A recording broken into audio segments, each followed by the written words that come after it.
એટલે વડીલો આજની તારીખમાં પણ બલિરાજા હયાત છે અને સુતલ પાતાળમાં રાજ કરે છે. આપણું શાસ્ત્ર કહે છે કે 7 વ્યક્તિ આજે આ પૃથ્વી ઉપર હાજર છે, એ ચિરંજીવી છે.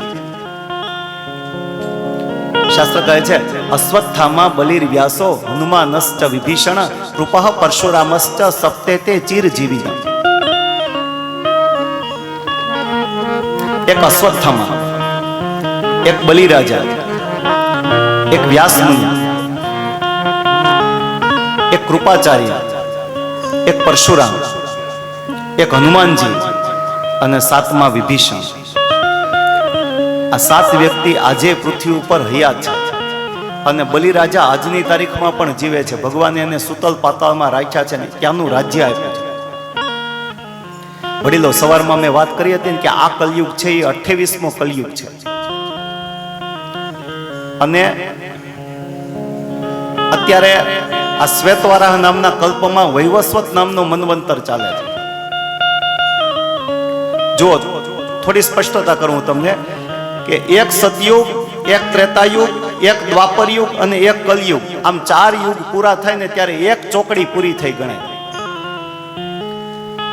આવી રીતે 71 ચોકડી પૂરી થાય ને વડીલો ત્યાં સુધી એક મનુ રાજાનું શાસન ચાલે. તો અત્યારે વૈવસ્વત નામના મનુ રાજા શાસન કરી રહ્યા છે. એટલે અત્યારનો જે કલયુગ છે એ 28મો કલયુગ છે. આ કલયુગ પૂરો થશે એટલે 28 ચોકડી પૂરી થશે. હજી 43 ચોકડી બાકી છે. 28 + 43 બરાબર 71. આમ 71 ચોકડી પૂરી થશે એટલે કે હજી 43 ચોકડી પૂરી થશે. ત્યાર પછી અત્યારના જે ઇન્દ્ર છે એનું શાસનકાળ પૂરો થશે અને સુતલ પાતાળમાં જે બલિરાજા રાહ જોઈને બેઠા છે એ ઇન્દ્રાસન ઉપર બિરાજમાન થશે અને આના આ વૈવસ્વત મન્વંતર પૂરો થશે અને પછી સૂર્ય સાવરણી મન્વંતરની શરૂઆત થશે અને સૂર્ય સાવરણી મન્વંતરના ઇન્દ્ર હશે મહારાજ બલિ. તો આવું સુંદર માળખું ગોઠવેલું છે. આ ભાગવતના આ 8મ સ્કંદમાં છેલ્લે મત્સ્ય અવતારની કથા બતાવી છે અને ભાગવતના એ મત્સ્ય અવતારની સાથે ભાગવતનો 8મ સ્કંદ પૂર્ણ થાય છે. 8મ સ્કંદની સાથે આપણે કથાને વિરામ આપીએ કારણ કે કંઈક આઈસ્ક્રીમ આવી ગયું છે. 10-15 મિનિટમાં એને માન આપીને પુનઃ કથાને આગળ વધારીએ પછી તરત જ આપણે રામ જન્મમાં જોડાવાનું છે. તો દરેક વ્યક્તિ કોઈ પોતાનું સ્થાન છોડે નહીં, અવાજ કરે નહીં. કૃષ્ણ કનૈયા ભોલેનાથ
ભોલેનાથ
વડીલો, ભાગવતના 12 સ્કંદમાંથી આપણે 8 સ્કંદ સુધીની કથા વ્યાસ અને સમાસના ભાવનાથી જોઈએ. આવો હવે 9મો સ્કંદ જોઈએ. ભાગવતનો 9મો સ્કંદ એ અતિ મહત્વનો છે, કારણ કે આ જ સ્કંદમાં સૂર્યવંશ અને ચંદ્રવંશના રાજાની કથાઓ આવે છે.